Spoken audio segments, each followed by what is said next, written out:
Okay, so let's get into this Q&A today. Good morning, Vias. How are you?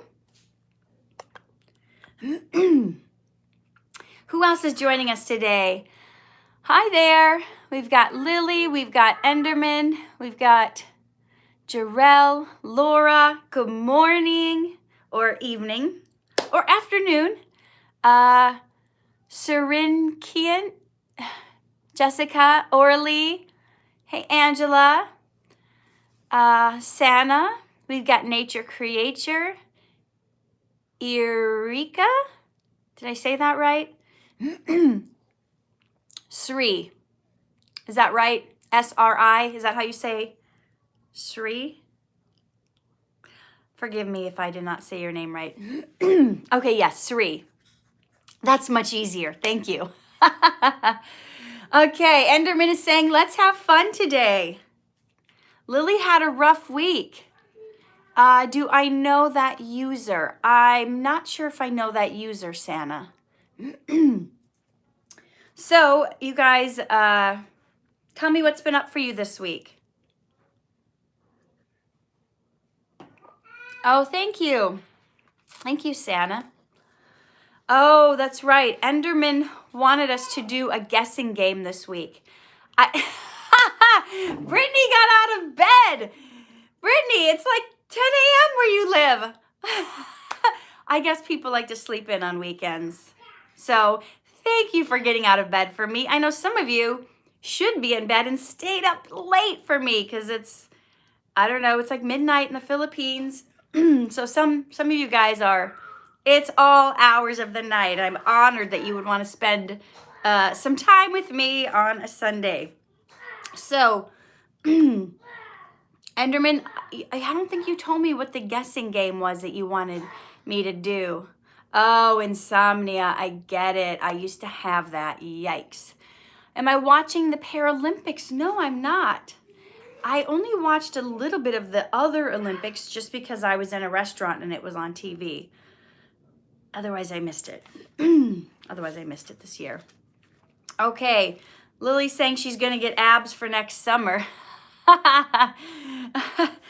Yeah, I've been kind of wanting those for years. I don't really want to do the work that makes it happen. So, you know, it's a pipe dream. I don't even know what that means. Hey, Bruno, anyone ever heard the term pipe dream? Can anyone explain to me where that comes from? It's just a pipe dream. My husband's a skateboarder, so I think of half pipes. So Lily says you have to lower your body percentage. Yeah, I may have abs underneath this belly of fat. They might be there. You just can't see them with all the layers. Hey, Roman, good morning. Sayavin. I'm going to get that wrong. I'm sorry. I see you, though. You know, I'm going to tell you guys a little secret. Hey, Emmy. Sometimes I might not say hi to you because I don't know how to pronounce your name. I'm omitting it. I'm sorry. Hey, Sean. Pipe dream is an unrealistic hope or fantasy. Okay. But we don't know. I guess I wanted to know what the pipe stands for. What does the pipe have to do with it? Okay. I don't know. Okay, Nicole. Thank you, Nicole, for letting us know your name. Hey, Justin. Oh, thank you, Kobe. Hey, Misa. So we got a bunch of people joining us today. So did you see the title today? Perfection is delusion. Lily says it's a bit dark where I'm at on the sides. Well, my lighting setup, I borrowed out, loaned it out, however you say that. I always get borrow and loan mixed up.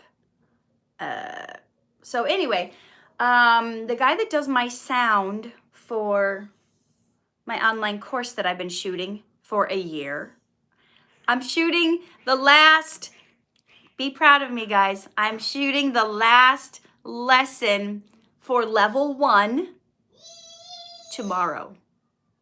Then level 1 of You Are Worthy will be complete.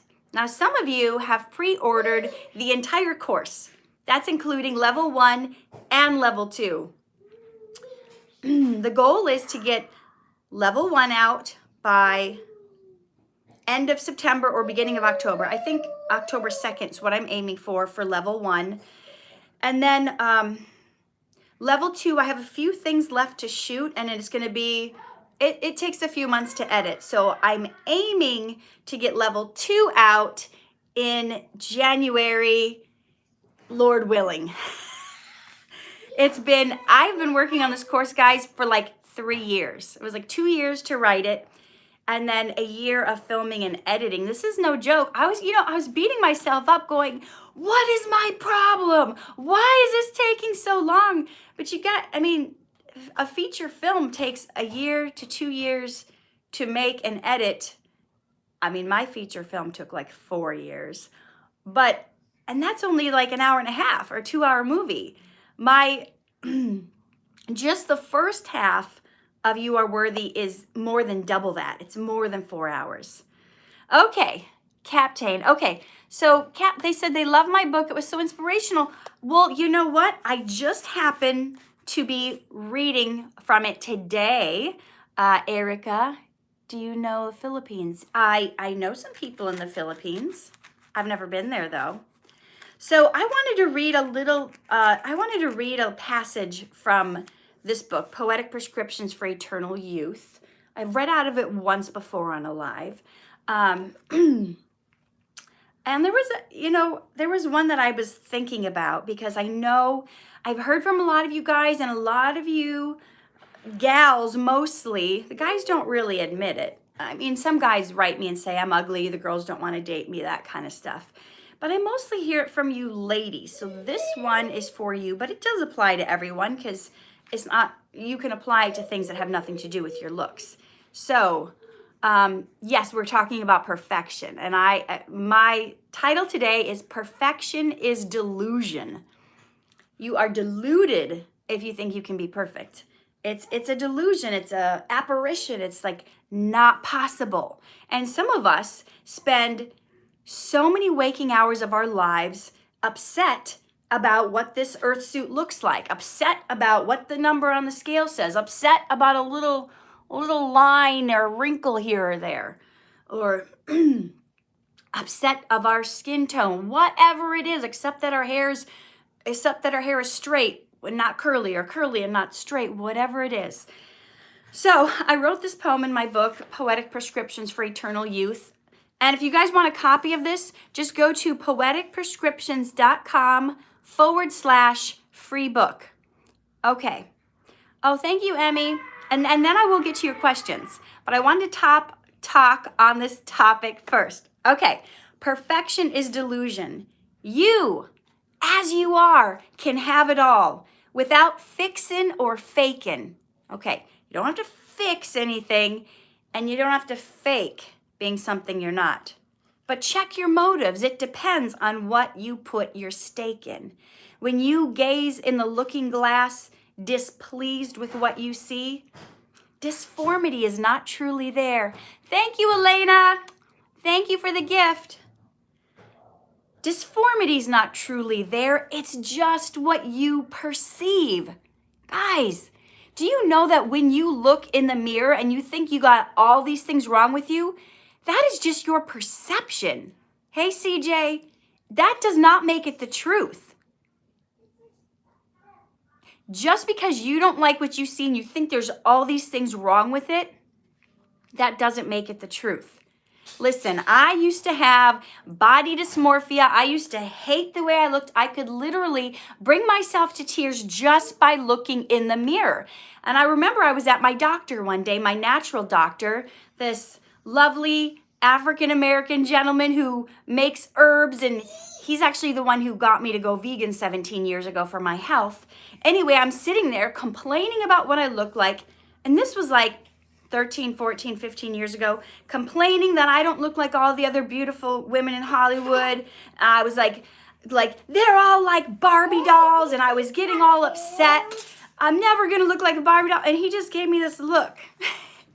I'll never forget. No, no candy for breakfast.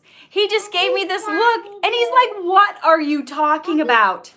You are a Barbie doll. I need gummy bears. You need gummy bears. Did you finish your toast? Gummy bears. Did you finish your toast? So my perception I finished my toast. was this is hideous. I'm hideous. I'm never going to look like those gorgeous Barbie dolls. And he's looking at me like, you are a Barbie doll. So we can't always see the truth.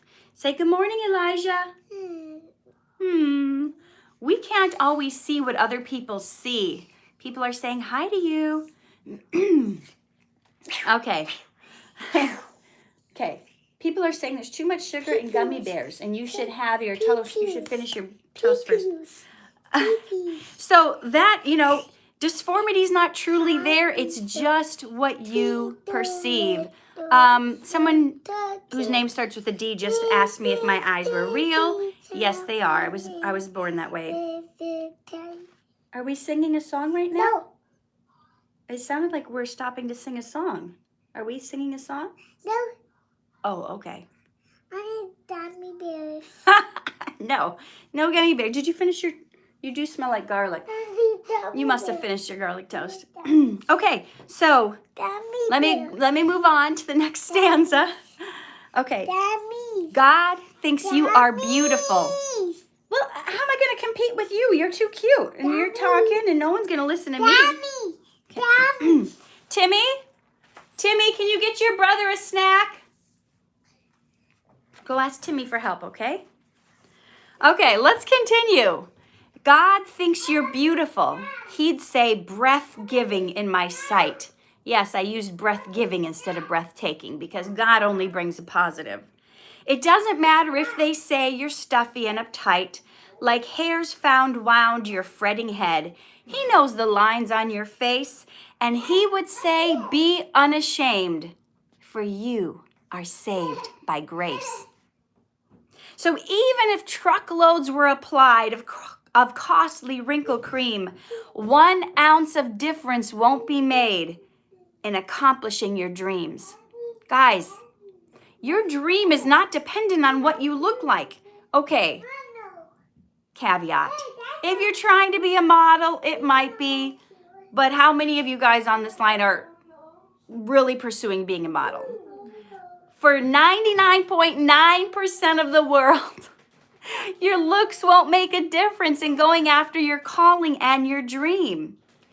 So don't rate yourself by pinup girls. Guys, don't compare yourself to the Victoria's Secret models or the swimsuit models. Don't rate yourself by pinup girls. You'll feel intimidated. God didn't make one size fits all. It could be you're upgraded. Hey, if you've got a little more cushion on you, you might be upgraded. You know? You want these for Eli? Does Eli want these rainbow goldfish? No, I need that. He doesn't want these. He wants a different snack. Why don't you share those? Why don't you share these with him? Okay. So, just open them. Okay. I have to open these goldfish. There you go. This is just mom life. Sorry, guys. In a perfect world, this wouldn't happen. But guess what? Perfection is delusion, right? The beauty industry is fake. It's only an illusion. If you're not happy now, you'll never be. Perfection is delusion. Because once you find a flaw to fix, up pops another one. And if fighting time and gravity, the war is never won. As I know so many people who once they have some kind of plastic surgery done, then they need to get another one and another one. Because once you find a flaw to fix, okay. In order for this little one to quiet down, I'm going to grab him a snack. I'll be right back.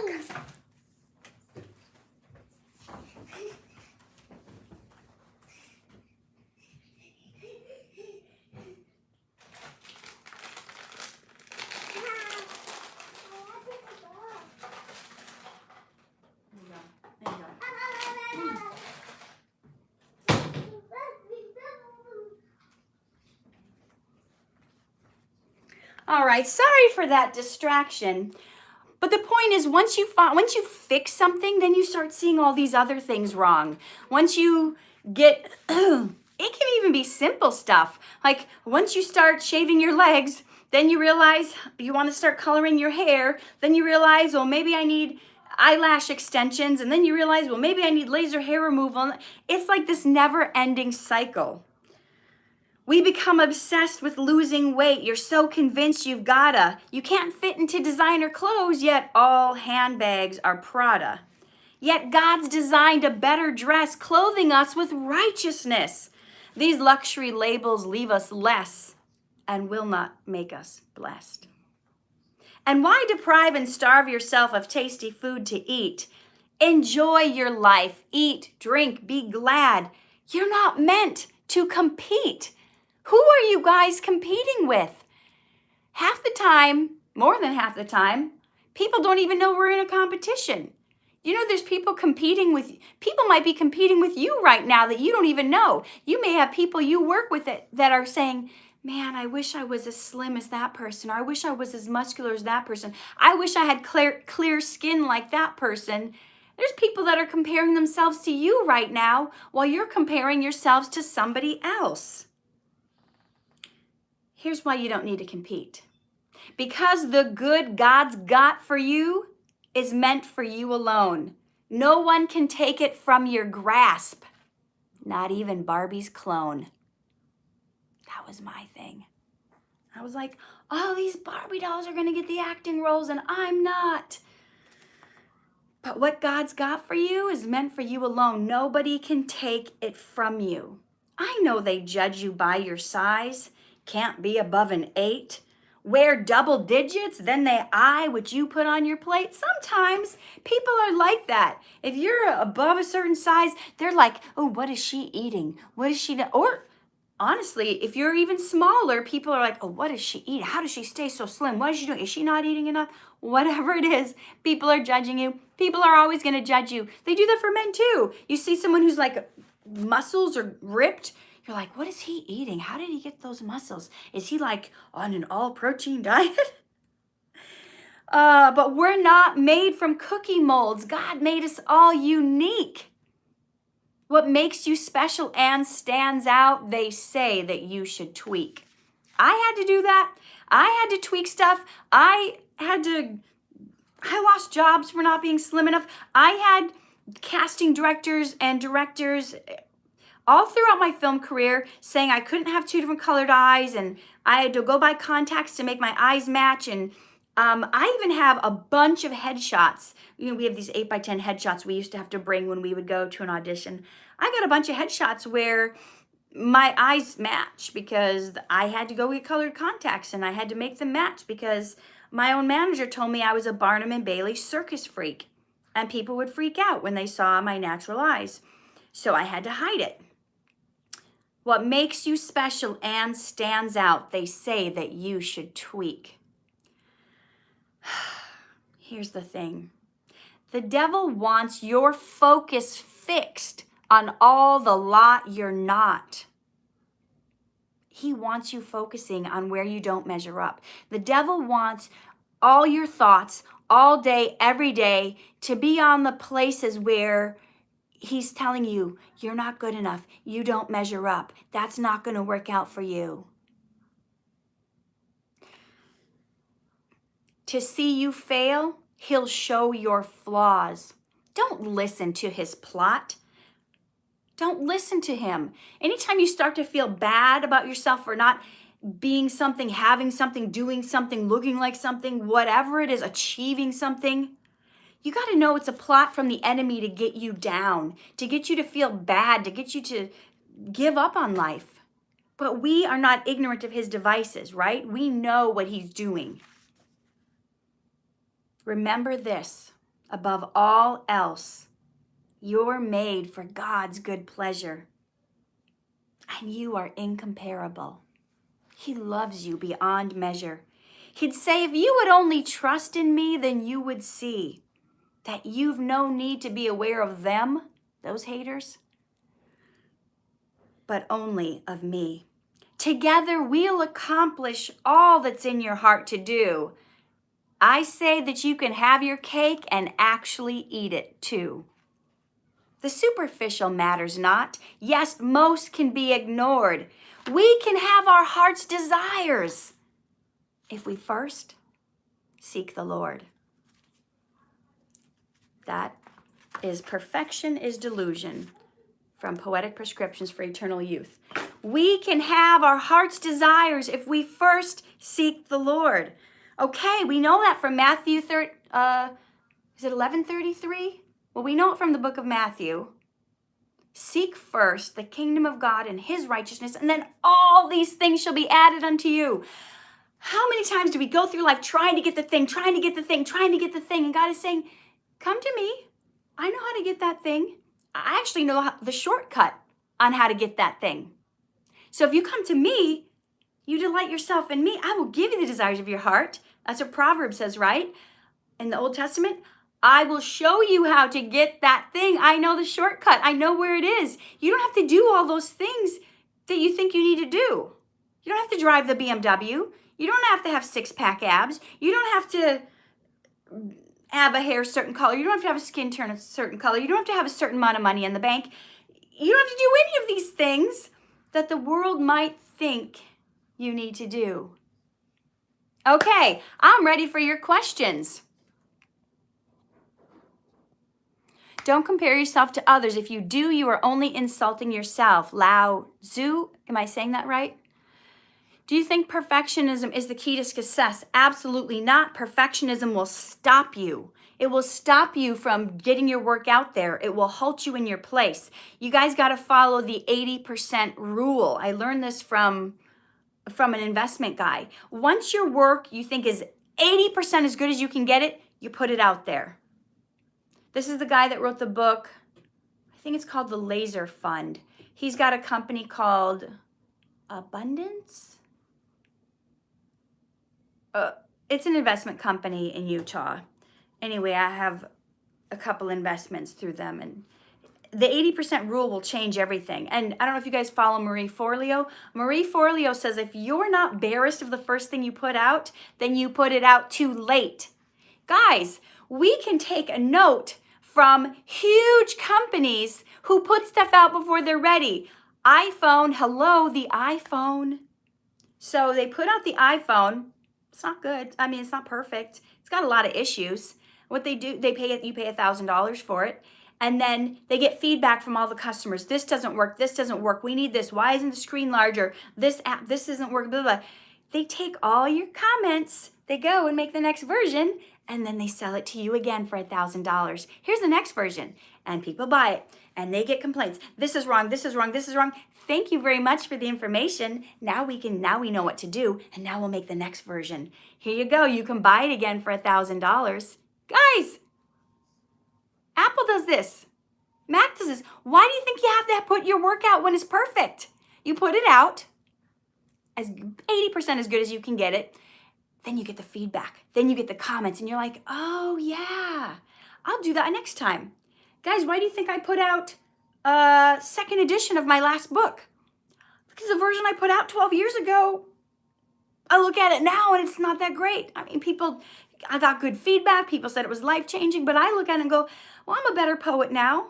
I have a better understanding of spirituality, so I redid it and I put it out again. So, all right, Brittany asks me what my least favorite chore is. Mine is yard work, like shoveling the snow. Gross. Yeah, I'm not a big fan of any chores, to be honest. So what I do, two things I do to make chores more tolerable is I will listen to audiobooks when I'm doing chores. Or I will listen to scriptures or sermons or something. So I'm a big, voracious consumer of knowledge. I want to learn. I want to learn more. So if I only allow myself learning time, like audiobooks, while I'm doing chores or driving or whatever, Bruno, no, I've never been to Brazil. Then it's like a bonus for me. I'll be like, oh, I get to, okay, I'm gonna go put the laundry away because I get to listen to this audiobook while I do it. So I give myself, that's like a reward for me to get to listen. If you guys like certain things, you can have a reward for doing what you need to do. Farouk asks me what my favorite car is. I don't know. I sort of wouldn't mind having a Lexus, but a Tesla would be pretty cool too. Do you watch Apple events when they announce their new products? No. Audiobook's a good idea. My mental health is better when my whole house is put together. Yeah, some people are like that. It's like it's disarray, and that's actually, studies have proven that people are more effective when everything is in order, because even if you go, it doesn't bother me, which is what I say, it doesn't bother me. Stuff is everywhere. Studies show that even if I can function, there's parts of your mental space being taken up, whether you know it or not, whether you think it bothers you or not. There are parts of your mental space being taken by that thing. So Bruno asks, how do you deal with envy from others? Well, most of the time you can't do anything about it. I mean, you can't change somebody's mind. You can't talk them into not being envious.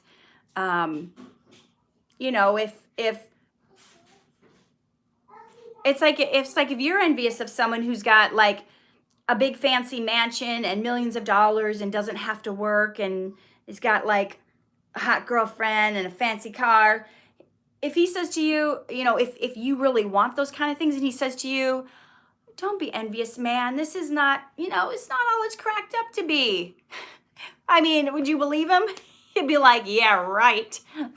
I'll switch places with you for a day and see if it's not all it's cracked up to be.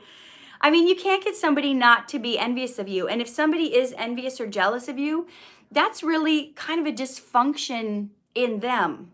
Like they don't feel like they're enough. So envy and jealousy doesn't get you anywhere. It doesn't make you feel good. And for the people that are envious and jealous of you, I mean, what are you going to do about it? Try to tell them, oh, you shouldn't be envious of me because it's not, my life isn't as great as you think, or whatever it is, right? How are you going to get someone to stop? So you just ignore those people. You don't want to put any focus, attention, time, or energy towards the things that bring you down, that bring you towards negativity. You know what I mean? I want tips. Okay, go ask. I want tips. Can you go ask Timmy? So yeah, spammers are getting timed out. Let's see. Someone asked me about dreams. Where was that? I'm making nails. Okay, Eli. Go ask Timmy. Go ask Timmy to help you. Okay, let me see. So if I'm okay, here we go. Any advice for chasing your dream? Well, can you be more specific? What exactly are you looking for? I mean, you just have to do it. You can't be old and gray one day, a wrinkled raisin on your rocking chair with regret, wondering what would happen if you followed it. You just have to do it. You have to pursue it. So if you have a more specific question, I can probably get in there and answer it better. Okay, Harmony says, I'm 10 years old and I have a question. I love acting. I have been on TV. This is going to be more stressful and difficult. I have been on TV. Is this going to be more stressful and difficult? In what way? I mean, pursuing any dream can be stressful and can be difficult, but a lot of it has to do with your perception and your way of looking at things. So if you perceive something to be hard, it's going to be hard. If you perceive something to be difficult, it's going to be difficult. If you know, so you can look at it that way. You know, I can look at something as, oh, this is too hard, or I don't understand it. Or I could look at it as, okay, so this feels really overwhelming. This feels really cumbersome right now. So what I'm going to have to do is I'm going to have to break it down into little baby steps. Okay, so if this is too hard as a big whole, well, how can I truncate it down into daily doables, little baby action steps that I can take each day? If it's pursuing an acting career, okay, have I studied? Have I taken classes? Am I signed up for casting websites? Do I practice? Did I get an agent? Did I, maybe one day you're looking up, researching who's the best agents in the area I live. Maybe the day after that, you're researching who their other talent are. So you go to IMDb Pro and you can research who else they represent, what other talent they have. And then maybe the next day you write a cover letter to your top choice agent, and you tell them all the things about yourself that you would put in a cover letter. You Google cover letters for actors. And then you maybe reference a couple actors who they represent, whose work you like. And you want to make it personal. Maybe the next day you send that letter, and then you research your second choice agent. You send that letter with that headshot, where you deliver it in person. So breaking it, if you just go, oh my gosh, it's so overwhelming and hard to start an acting career. Yeah, it will be if you think of the 300 things you could be doing. You could be sending postcards to casting directors, going to casting director workshops. You could be going to different workshops. You could be going to places to network with people. You could be looking up all the shows that are your favorite that you think you would be right for, and then find out who casts them and start targeting those casting directors. There's all these different steps along the way. But if you think of all the stuff you have to do at once, it's going to be difficult, hard, and overwhelming. Yes. But I would say make a list of every single thing you can think of. And this goes for anybody, any profession, any goal. Make a list of all the things you think it's going to take to make you successful, and then take each one of those things and break. Like, if one of the things on the list is I have to get to know the casting directors who cast the shows, that's an item on your list. And each day you pick one show that you think you'd be right for. And this may take research. You may have to watch all the shows on the different networks that and find, these are the top 5 shows I think I'd be right for. Let me see who casts them. It's a process. So just break it down into little steps. Okay, Kat, I'm Aswad. Do you remember me? I come almost all the time to your live streams. I do remember your name, Aswad, if I'm saying it correctly. Has Brendan Schroeder met Timmy? No, he hasn't, Pat. But actually, like, the second time I worked with him, I was like, I think you and my son would be good friends. We need to arrange a play date. And we haven't done it yet. Lily asks, are there dark sides to being famous, and does it ruin lives? Have you seen the movie Paparazzi by Mel Gibson? Yeah, it can. It can. It's no joke. I can't speak from personal experience because I'm not famous, but it can be very intense, and they can be relentless. And the paparazzi, they just want a story. They want to get that picture of you that they can sell for big bucks to the magazine, to the tabloid. So you might just be out for dinner with your family.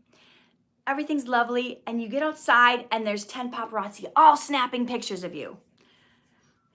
And you may be trying to keep your cool, even though you're like, I just was trying to have a chill evening. I didn't want to whatever.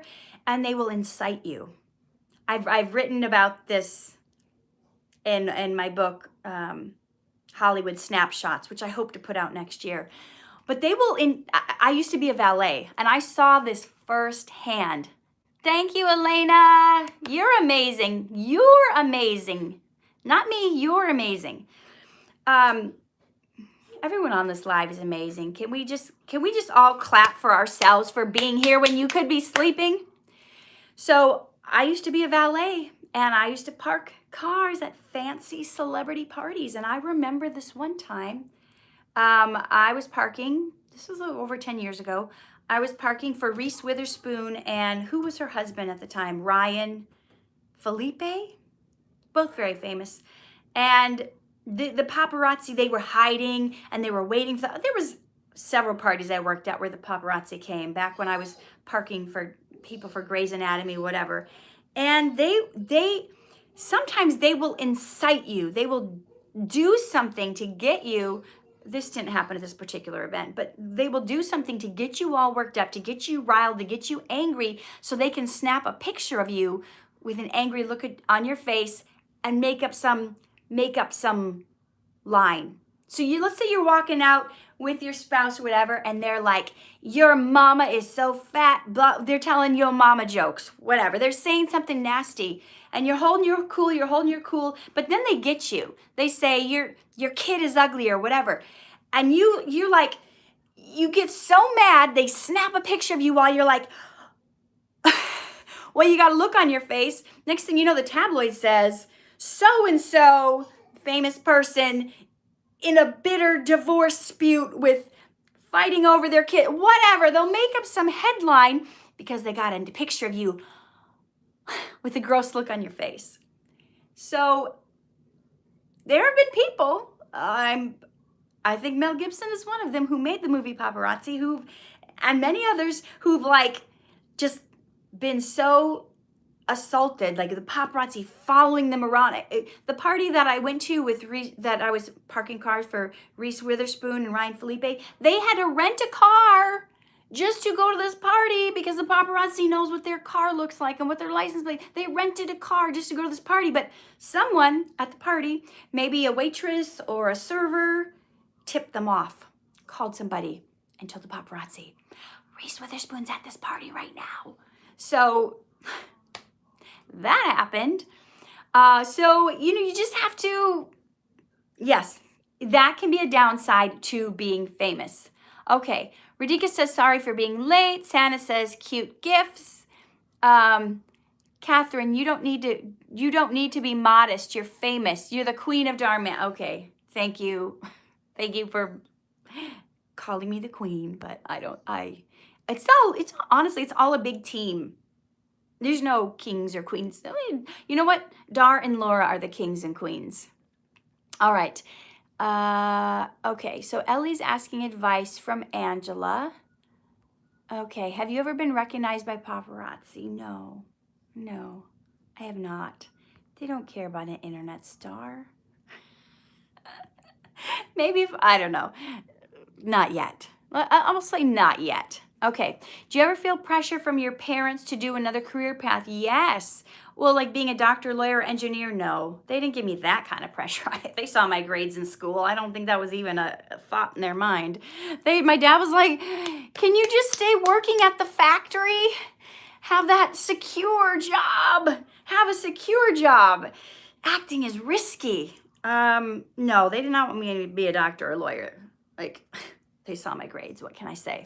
Do you, Giovanna Katherine? Do I know her? I've worked with her. Do you know what the probability of overestimation is? No, I don't. And thank you, Angela. You're number one. Thank you for the gift. Okay. Let me see.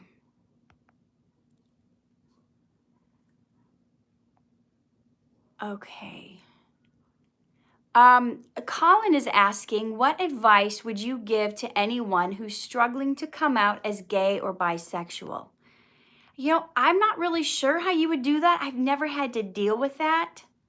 But I bet if you Googled it, there are people who've done that and gone through that, and they probably have some good advice for you. I'm sure there's YouTube videos on it. I have no experience in that area. Seer or Sire, see, Sri, maybe it's Sri. Do you think being yourself is the best? Well, who else are you gonna be? Seriously, if you're trying to be somebody you're not, you're gonna come across as a phony and a fake. I saw that happen many times in real life, many times when I would go audition, I would think, okay, this is who they want me to be. This is the character they want me to be. Here's an example, and there's a casting director who told me this once, and he said, if you're Diet Coke, that's who you are. You are Diet Coke, and you go into an audition, and you think they want Orange Crush or grape soda, and you go in pretending to be Orange Crush or grape soda, it's gonna come across weird. It's gonna come across as phony or fake, or people aren't gonna understand. They're gonna be like, well, they act like they're this certain person or this certain way, but something isn't sitting right, and people will see that. They will smell. You guys, you can spot a phony or a fake from a mile away. It doesn't come across as genuine. So you have to be you. You can't try to pretend. Like, if I would go to some of these auditions that I would get called to go audition for were these like ditzy blonde bikini, like, I'm so stupid. Oh my gosh, is that how you like change your oil? I couldn't do it. I couldn't pull it off. That's what they wanted. And I would like try, like, oh my God, can you show me how to do that? It didn't work. That's not me. You know, okay, it's acting, sure, maybe I could pull it off, but be yourself. It's not fun being phony. When are you ever gonna be able to like let your guard down, let your hair down? What if you're pretending to like be this like really, thank you, Lily. What if you're pretending to be like this really smart person and then you like use a big word wrong, or then people start talking to you like you should know some certain stuff and you don't, and then you're like deer in headlights because you're pretending to be something you're not. Maybe there's a few people that can pull it off, right? Leonardo DiCaprio played a real life person in the movie Catch Me If You Can. I think he impersonated all different kinds of people. Hey, Verity. The probability of overestimation is when others believe that even though they can spend a large amount of time preparing for something, that it will never be good enough. Huh. Well, that's a stinky place to be. You guys can't be that hard on yourself. Okay, so, oh my gosh. Okay. How many repetitions do you do when you lift hand weights? It depends on what your goal is. If you're lifting heavy weights because you want to build, people do 8 to 10, sometimes 2 or 3 reps. If you just want to tone up and have lean muscles, you might pick a lower weight that you can do like 30 times. There's another rule of thought that some bodybuilders say, that they say lift the heaviest weight you can and do it till muscle fatigue. Do it till you burn out. Don't stop after 8 to 10 reps. Do it till you can't do it anymore. So if you pick a super heavy weight, you might only be able to lift it once or twice and your muscles are like, no. And then you go down to the next heavier weight. So that's also a theory. I don't know all that much about bodybuilding, but I've had to learn a little bit along the way. Okay, I've never tried American sweats before, but I would love to. Oh, sweets. Sorry, I thought you meant sweats, like sweatpants. You know what? There's a thing called Amazon, and you can get anything in the world shipped to you. Okay. John Wick here wants to be a wrestler. Oops. And we've got a police car over here making some noise. Okay, so I'm too weak to build things in Minecraft. I keep failing and I want to be a good Minecrafter. Then go watch some tutorials. Go watch some videos on how to do it. Yes, we hear Elijah because he's in here with his police car. Okay, and just so you guys know, I do have to cut it off 15 minutes early today because I am teaching Sunday school today. I'm teaching Sunday school to the youth group today, the teenagers. Timmy's going to be in my class. He better not give me any problems. He usually doesn't. He's pretty good. So any one last question you've been dying to answer before I have to hop off and go prepare for Sunday school? Okay. Oh, he's not in the mood to be picked up. Ellie says my dad is a preacher. Jarrell says, have you ever not gotten along with a co-star while filming a movie? Okay. Yeah, there's been times where there's been friction between co-stars. There's lots of issues on set. Sometimes it's not necessarily friction or a fight. Okay, so there was this time. Okay, I'm opening it. And you guys will read about this in my book, Hollywood Snapshots. I was working on this movie, this black and white film noir movie, so I wrote the poem called Gold Ringed Rat.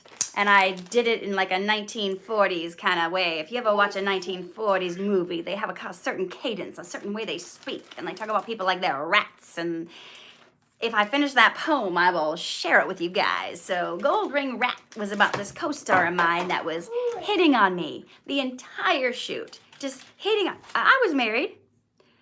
He was married too.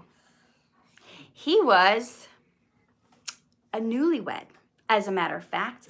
And he kept making these sexual advances towards me and bragging about himself and doing all these impressions of fake movie stars. And he was like, instead of like going to the bathroom, he was like changing his clothes in front of me, just like, oh my gosh, just ugh. And I was so disgusted by him. And he was married to a model. I don't know what he was looking at me for, but he just, yeah. So I guess that would be a little friction or not getting along with the co-star. I was just so disgusted. And on that same movie, well, I think that's enough for today. I think that's enough for today. I got so many Hollywood stories. You guys only know me from Darman, but I've been in like 150 other things, and I got stories from a lot of things. Okay. Yes, Lily. Thank you so much. Oh, Timmy just lowered the, sorry. Now I have to bend down. Timmy just lowered this. Okay, well. Oh, wait, before we go, Timmy wants to say something. Okay. Okay, Timmy, come say what you need to say. This is live stream. Oh, wait till you're on camera. Okay. Hi. Wait. This live stream. I need to say Okay. All right. This live stream. hi. Try it. This live stream is sponsored by OUOs. No, it's not. No, it's not. Getting you now today, only for a limited time. Thank you for watching this live stream. Goodbye. Okay. Eli, you want to say hi? Okay, I guess that's how we're ending today. Bye, all. Bye, everyone. See you next week.